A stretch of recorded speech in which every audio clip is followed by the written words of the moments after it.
FIFA world cup में मिस्र के खिलाफ मुतनाज़ फैसलों पर फुटबॉल की दुनिया में हलचल मच गई है। मिस्र का जीता हुआ मैच अर्जेंटीना को गिफ्ट कर दिया गया। दिफाई चैंपियन टीम ने रेफरी की मदद से 3-2 से कामयाबी समेट ली। रिपोर्ट मुलाहिजा कीजिए।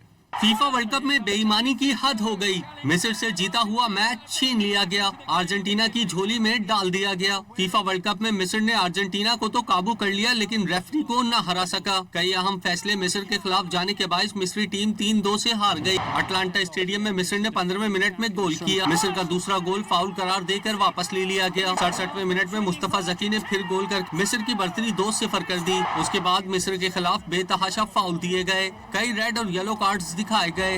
अर्जेंटीना ने 13 मिनट में 3 मतनाज़ा गोल करके जीत हासिल कर ली। मोहम्मद सलाह फाउल के बायस गोल चेक करने की दरख्वास्त करते रहे, लेकिन रेफरी ने एक ना सुनी। मिस्री कोच होसम हसन ने कहा कि हमने मैच जीता है, रेफरी के फैसले मुनसिफाना नहीं थे। शायद ये लोग मेसी और बड़े प्लेयर्स को मार्केटिंग के लिए बचाना चाहते हैं, जिसमें कामयाब हो गए। मिस्री टीम ने तारीख में पहली मर्तबा प्री क्वार्टर फाइनल में जगह बनाई थी।